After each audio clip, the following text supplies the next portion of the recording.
satu pasukan yang dah 28 tahun tak layak ke FIFA World Cup. Tapi tiba-tiba bangkit dan buat langkah, memang langkah yang besar. So ini bukan cerita filem lah bro, tapi inilah dia kisah Norway. Dan apa part yang paling menarik sebenarnya, semua kunci hanya ada dalam seorang lelaki yang dipanggil Erling Haaland.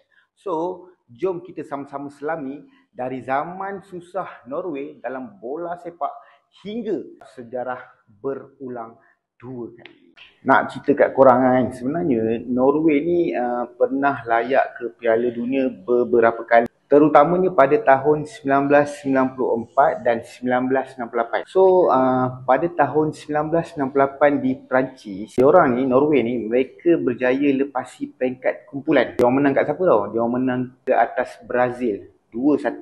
Tapi, lepas pada kejadian tu, Norway ni memang tak layak ke Piala Dunia selama 2 dekad bro. 2 dekad. Bayangkan, 20 tahun tanpa berada di pentas terbesar bola sepak dunia. So, apa perasaan kalau kita dekat tempat diorang? Mungkin macam bangun pagi, tapi impian dah besar ni, tapi pintu asyik tutup je.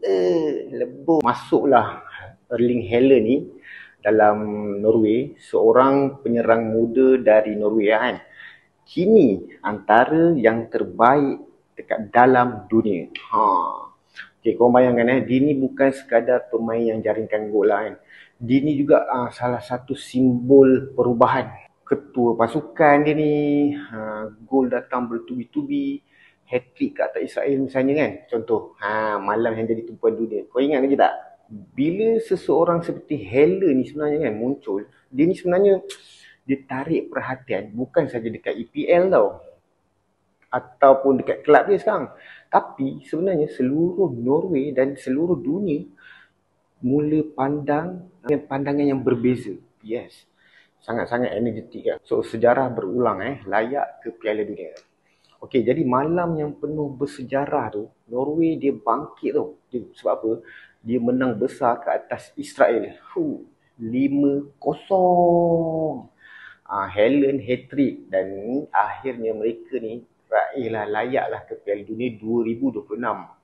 Yang bestnya pertama kali sejak 1998. Kalau orang dulu tunggu 28 tahun kan, sekarang okey, kita datang balik. Haaland buat sejarah dengan gol memang cantik sangat. Korang kena tengok tau, memang cun gila game tu. Bukan saja sebenarnya dia membanggakan diri dia, tapi untuk satu bangsa dia. So, sebagai penyerang utama, dia memang bagi banyak inspirasi dekat tim-tim dia. Bukan saja boleh sebenarnya maksud dia, tapi pasti kita akan boleh. Itu yang dia bawa dekat dalam tim. So, dari kisah Norway ni kan, sebenarnya nak bagi tahu, kegagalan tak bermaksud penamat kehidupan ataupun satu pemain kan, nampak dia boleh bagi seluruh pasukan tu impact yang sangat besar. Sebab apa? Sebab tak semestinya besar dengan kecil, besar yang akan bagi impact tau. Tak, sebenarnya tak. Daripada benda yang kecil boleh jadi impact yang besar terhadap benda yang besar. Dan juga masa depan datang bila kita sebenarnya bersedia untuk melalui dia.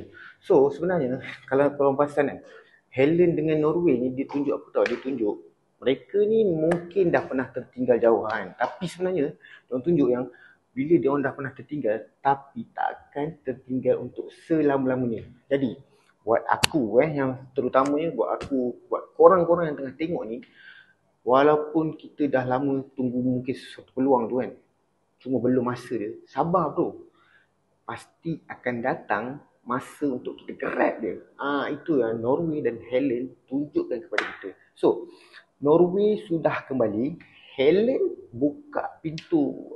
Aku memang tak sabar nak tunggu Piala Dunia ni kan. So, untuk generasi muda di Oslo, di Bergen kan, di seluruh Norway kan, dia orang ni sebenarnya tengah ada bayangan besar. Dia orang tengah impikan yang tim dia orang ni kan menang Piala Dunia. Aku macam memang respect lah. Cuma bagi kita yang menonton dari jauh ni kan, sebenarnya lessonnya memang sangat-sangat jelas kan. Pelajaran dia, pengajaran dia memang sangat jelas. Impian besar bukan untuk orang lain. Okay? Dia sebenarnya impian besar ni untuk sesiapa yang berani mencuba. Ini yang Helen dan Norway tunjukkan. Helen dan Norway ni pula bukannya sahaja layak ke dunia. Tapi dia orang ni dah lah layak. Datang dengan mesej.